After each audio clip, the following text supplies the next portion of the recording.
சிறகடிக்க ஆசையில் இன்னைக்கான எபிசோடு என்னன்னு பார்க்கலாம். சிந்தாமணி யோசிச்சுட்டு இருக்காங்க, எல்லாம் இந்த ரோகிணியால் வந்தது, அவளால் தான் இப்போ நமக்கு நஷ்டமாக போகுது, இதை இப்படியே விடக்கூடாது, ரோகிணிக்கிட்டேயே பணத்தை வாங்கிடலாம் அப்படின்னு சொல்லிட்டு ரோகிணி கால் பண்ணுறாங்க. ரோகிணி, இந்த மாதிரி தான் நான் மாட்டிக்கிட்டேன், நீ சொல்லி தானே நான் அவங்க அம்மா பூக்கடையை எடுக்க வச்சேன், அதனால தான் நான் இப்போ மாட்டிட்டு நிற்கிறேன். அது மட்டும் இல்லாமல் உங்கள் மாமியார் சொன்னதுனால தான் அவங்க அவளுடைய வண்டியையும் தூக்குனேன், இப்போ நான் மாட்டிட்டு முழிச்சிட்டு இருக்கேன் அப்படின்னு சொல்லிட்டு சொல்கிறாங்க. இப்போ என்ன ஆச்சு ஆண்டி, எதுக்காக இப்போ என்கிட்ட இதெல்லாம் சொல்லிட்டு இருக்கீங்கன்னு சொல்கிறாங்க. என் மாமியார் சொன்னதுக்காக நான் என்ன பண்ண முடியும் இப்போ அப்படின்னு சொல்லிட்டு ரோகிணி சொல்கிறாங்க. அதெல்லாம் ஒன்றும் இல்லை, இப்போ நீ ஆரம்பிச்சது நீ தானே, அதனால தான் உன்கிட்ட சொல்கிறேன் அப்படின்னு சொல்கிறாங்க. சரி ஆண்டி, என்னென்னு சொல்லுங்கள் மொதல் விஷயத்தன்னு சொல்கிறாங்க. இப்போ நான் நல்லா வசமாக மாட்டிக்கிட்டேன், ஒருத்தங்கிட்ட சொல்லி அந்த வேலையை செய்ய சொன்னேன், அவன் என்ன வசமாக மாட்டி விட்டுட்டான் முத்துக்கிட்ட.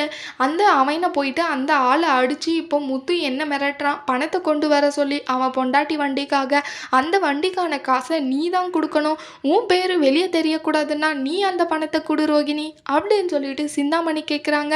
அதுக்கு ரோகிணி, நான் என்ன பண்ணுறது ஆண்டி, இதுக்கு நான் எதுக்கு ஆண்டி நான் கொடுக்கணும் அப்படின்னு சொல்லிட்டு கேட்குறாங்க.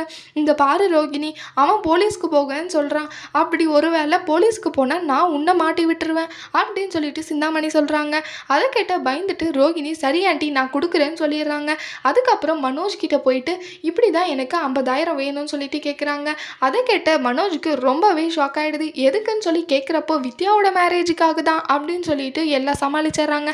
அதை கேட்ட மனோஜுமே காசை கொடுத்துட்றாங்க. அதுக்கப்புறம் சிந்தாமணி ஷோரூம்க்கே வந்து அந்த பணத்தை வாங்கிட்டு போயிடுறாங்க. அப்புறம் வீட்டுக்கு வந்ததுமே மீனா கிட்ட அண்ணாமலை கேட்குறாங்க, என்னம்மா உன் வண்டி பிரச்சனையா என்னாச்சு, கிடச்சிடுச்சுமா இல்லையா அப்படின்னு சொல்லிட்டு கேட்குறாங்க. இல்லைம்மாம்மா, அது இன்னும் எதுவுமே அப்போ தெரியல, இன்னும் கிடைக்கல அப்படின்னு சொல்லிட்டு சொல்கிறாங்க. ஒருவேளை கிடைக்கலன்னா நான் உனக்கு புது வண்டி வாங்கி தரேன்னு சொல்கிறாங்க. அப்போது விஜயா கேட்டுட்டு, என்னங்க உங்களுக்கு பணம் காய்க்கிற மரம் வச்சுருக்கீங்களா, என்ன அவ்வளோ காசு வச்சுருக்கீங்க போல், அவளுக்கெல்லாம் எதுக்கு வண்டி வாங்கி தரீங்க அப்படின்னு சொல்லிட்டு சொல்கிறாங்க. இங்கே பாரு விஜயா, அதுல எல்லாம் நீ தலையிடாத, நான் அவளுக்கு பண்ணுறது நான் பண்ணிட்டு தான் இருப்பேன் அப்படின்னு சொல்கிறாங்க.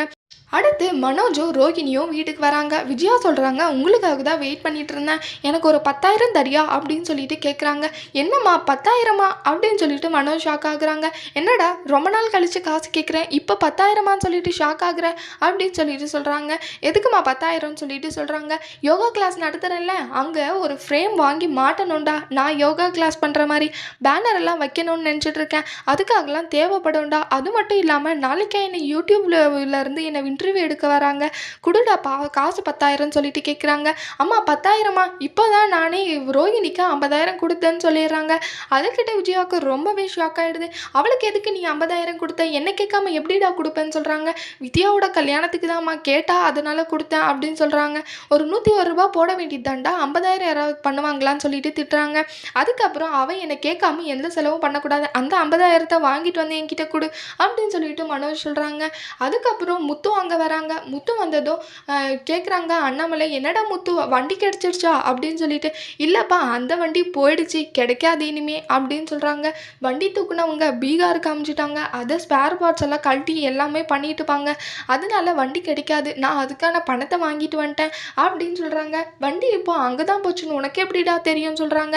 சிந்தாமணி தான் இதுக்கெல்லாம் காரணம் அப்படின்னு சொல்லிட்டு முத்து சொல்கிறாங்க. அது மட்டும் இல்லாமல் சிந்தாமணி தானாக இந்த வேலையை பார்த்துருக்க மாட்டாங்க, யாராவது சொல்லி தான் இதை செஞ்சுருப்பாங்க, கூடிய சீக்கிரமே நான் கண்டுபிடிக்க போகிறேன் அப்படின்னு சொல்லிட்டு சொல்கிறாங்க.